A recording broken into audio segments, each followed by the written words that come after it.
Back to back shooting ಇರೋದ್ರಿಂದ ಸಿನಿಮಾಗೂ ready ಆಗ್ಬೇಕಾಗಿರೋದ್ರಿಂದ schedule ತುಂಬಾ tight ಇರೋದ್ರಿಂದ ಜಿಮ್ ವರ್ಕೌಟ್ ಮಾಡೋದಕ್ಕೆ ಯಾವ ರೀತಿ ಶೆಡ್ಯೂಲ್ ನ ಪ್ಲಾನ್ ಮಾಡ್ಕೊಂಡಿದ್ದೀರಾ ಅಂತ? ಬಿಕಾಸ್ ಯಾಕಂತಂದ್ರೆ ಅದಕ್ಕೆ ಆದ ಡೆಡಿಕೇಶನ್ ಬೇಕಾಗುತ್ತೆ, ನಿದ್ದೆ ಪ್ರಾಪರ್ ಆಗಬೇಕು, ಫುಡ್ ತಗೋಬೇಕು, ರೆಸ್ಟ್ ಬೇಕು, ಇದೆಲ್ಲ ಬೇಕಾಗುತ್ತೆ. ಸೊ ಯಾವ ರೀತಿ ಪ್ಲಾನ್ ಮಾಡ್ಕೊಂಡಿದ್ದೀರಾ ಅಂತ? ಒಂದು ಇಲ್ಲಿ ನಾನು ಏನ್ ಸೆಟಲ್ ಕೆಲಸ ಮಾಡ್ತೀನಿ, ಇಲ್ಲಿ ಪ್ರೊಡಕ್ಷನ್ ಇಲ್ಲೇ ಕುಕ್ ಮಾಡ್ತಾರೆ. ಸೊ ಬೇರೆ ಕಡೆಯಿಂದ ತರ್ಸಲ್ಲ ಫುಡ್ನ. ಸೊ ಇಲ್ಲಿ ನನಗೇನ್ ಬೇಕು ಅಂತ ಹೇಳಿದ್ರೆ, ಸೊ 100% ಮಾಡ್ಕೊಳಕ್ ಆಗ್ಲಿಲ್ಲ ಅಂತ ನನಗೇನ್ ಬೇಕು ಅದನ್ನ ಮಾಡ್ಕೊಡ್ತಾರೆ.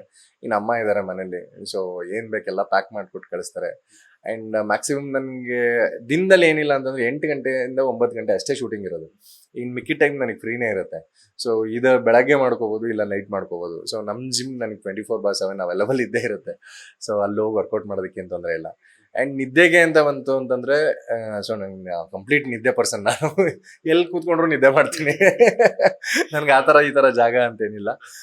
ಸೊ ಅದ್ರದ್ದೇನಂತ ತೊಂದರೆ ಆಗಲ್ಲ ಅನ್ಕೊಂಡಿದ್ದೀನಿ. ಬಟ್ ಈ ಸತಿ ಮಾತ್ರ ತುಂಬಾ ಸಿನ್ಸಿಯರ್ ಆಗಿ ವರ್ಕೌಟ್ ಮಾಡಬೇಕು ಅಂತ ಡಿಸೈಡ್ ಮಾಡಿದ್ದೀನಿ. ಸೊ ಯಾಕಂದ್ರೆ ಇದನ್ನ ನಿಮ್ ಚಾನಲ್ ಹೇಳ್ತಾ ಇರೋದೇನಕ್ಕೆ ಅಂತಂದ್ರೆ, ಇಫ್ ಇನ್ ಕೇಸ್ 4 ತಿಂಗಳಾದ್ಮೇಲೆ ನಾನು 6 ಪ್ಯಾಕ್ ಇಲ್ಲ ಅಂತಂದ್ರೆ ಇದನ್ನ ಎತ್ತು ಹೊಡಿತಾರೆ, ಮೇಮ್ಸ್ ಆಗ್ತಾರೆ ಅಂತ ನನಗೆ ಗೊತ್ತು. ಫಾರ್ ದಟ್ ಟಾರ್ಗೆಟ್ ನಾನು ಹೇಳ್ತಾ ಇದ್ದೀನಿ. ಫಸ್ಟ್ ಶೋ ನಾನು ಮಾಡ್ತೀನಿ ಇದನ್ನ ಅಂತ. ಅಂದ್ರೆ ಈಗ ಸಿನ್ಸಿಯರ್ ಆಗಿ ತುಂಬಾ ಟ್ರೈ ಮಾಡ್ತಾರೆ ಅಂದ್ರೆ 4 ತಿಂಗಳಲ್ಲಿ ನೀವು ವರ್ಕೌಟ್ ಮಾಡಿಬಿಟ್ಟು 6 ಪ್ಯಾಕ್ ಮಾಡೋದಕ್ಕೆ ರೆಡಿ ಆಗ್ಬಿಡ್ತಿದ್ರೆ. ಅಂದ್ರೆ ಈಗ ವರ್ಕೌಟ್ ಸ್ಟಾರ್ಟ್ ಮಾಡಿದೀವಲ್ವಾ, ಆಲ್ಮೋಸ್ಟ್ ಬೇಕು ಒಂದು 4 to 5 months ಇಲ್ಲ 6 months ಹಿಡಿಯುತ್ತೆ. ಬಟ್ 4 months ಅಲ್ಲಂತೂ ಒಂದು ರೆಪ್ರೆಸೆಂಟೇಬಲ್ ಬಾಡಿ ಆಗುತ್ತೆ. ಯಾಕಂದ್ರೆ ನಾನು ಆಲ್ರೆಡಿ ಒಂದು 3-4 ಸತಿ ಮಾಡ್ಕೊಂಡ್ ಬಂದಿರೋದ್ರಿಂದ, ಅಂಡ್ ಅದೇ ಮೈಂಡ್ ಅಂದ್ರೆ ಟ್ರೈನರ್ ಆಗಿದ್ದರಿಂದ, ಇಲ್ಲ ನನ್ನ ಕೋಚ್ ತುಂಬಾ ಸ್ಟ್ರಾಂಗ್ ಆಗಿರೋದ್ರಿಂದ ಮಾಡಿಸ್ತಾರೆ ಅನ್ನೋ ಕಾನ್ಫಿಡೆನ್ಸ್ ಇದೆ. ಅಂಡ್ ನನಗೂ ಕಾನ್ಫಿಡೆನ್ಸ್ ಇದೆ, ಮಾಡೇ ಮಾಡ್ತೀನಿ. ನಂಗೆ ಇದನ್ನ ಬಿಟ್ರೆ ಬೇರೆ ಏನು ಕೆಲಸ ಇಲ್ಲ. ಶೂಟ್ ಮುಗೀತು ಅಂತಂದ್ರೆ ಮನೆಗೆ ಹೋಗೋದು, ಒಂದಷ್ಟು ಸಿನಿಮಾಗಳು ನೋಡೋದು, ಇಲ್ಲ ಬೇರೆ ಏನಾದ್ರು ಶೂಟ್ ಇದ್ರೆ ಪ್ಲಾನ್ ಮಾಡೋದು.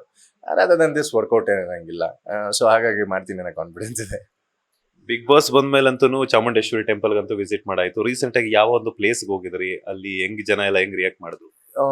ರೀಸೆಂಟ್ ಆಗಿ ಇದಕ್ಕೆ ಹೋಗಿದ್ದೆ ನಾನು, ಮಂಗಳೂರು ವಿಸಿಟ್ ಮಾಡ್ತಾನೆ ಇರ್ತೀನಿ. ಬಿಕಾಸ್ ಅಲ್ಲಿ ಉದಯಣ್ಣ ಅಂತ ನಂಗೆ ತುಂಬಾ ಪರಿಚಯ ಇದ್ದಾರೆ. ಸೊ ಉದಯಣ್ಣನಂತೂ ಮೀಟ್ ಮಾಡ್ತಾನೆ ಇರ್ತೀನಿ. ಅಲ್ಲಿ ಕದ್ರಿ ದೇವಸ್ಥಾನ, ಅಲ್ಲಿರೋ ಸರೌಂಡಿಂಗ್ ದೇವಸ್ಥಾನಗಳೆಲ್ಲದೂ ಮೀಟ್ ಮಾಡಿದೀವಿ. ಧನು ಸಿಗ್ತಾನೆ ಇರ್ತಾನೆ ಅಲ್ಲಿ ಹೋದ್ರೆ. ಧನು ಜೊತೆಗೆ 1-2 ದೇವಸ್ಥಾನಗಳು ನೋಡಿದೀವಿ. ಅದನ್ ಬಿಟ್ರೆ ಇನ್ನು ಮನೆ ಹತ್ರ ಆಂಜನೇಯ ಸ್ವಾಮಿ ದೇವಸ್ಥಾನ. ಸೊ ಅದು ರೆಗ್ಯುಲರ್ ವಿಸಿಟ್ ಮಾಡ್ತಾನೆ ಇರ್ತೀನಿ. ಒಂದೊಂದ್ಸತಿ ತುಂಬಾ ಜನ ಕೇಳಿರೋದಿದೆ, ನಿಮ್ ತರನೇ ಒಬ್ರು ಬಿಗ್ ಬಾಸ್ ಕಂಟೆಸ್ಟೆಂಟ್ ಇದ್ರು ಅಂತ ನನ್ನನ್ನೇ ಕೇಳಿರೋದಿದೆ. ಹೌದು ನಾನು ನೋಡಿದೀನಿ ಅನ್ಕೊಂಡು ಬಂದಿರೋದಿದೆ.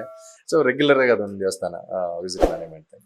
ಲೇಟೆಸ್ಟ್ ಹಾಗೂ ಇಂಟ್ರೆಸ್ಟಿಂಗ್ ಸುದ್ದಿಗಳಿಗಾಗಿ ಬಾಸ್ ಟಿವಿ ಕನ್ನಡ ಚಾನೆಲ್ನ ಸಬ್ಸ್ಕ್ರೈಬ್ ಮಾಡಿ. ಹಾಗೆಯೇ ಬೆಲ್ ಐಕಾನ್ ಪ್ರೆಸ್ ಮಾಡಿ. ಇದರ ಜೊತೆಗೆ ಫೇಸ್ಬುಕ್, ಇನ್ಸ್ಟಾಗ್ರಾಮ್, ಎಕ್ಸ್ ನಲ್ಲೂ ಮಿಸ್ ಮಾಡದೆ ಫಾಲೋ ಮಾಡಿ.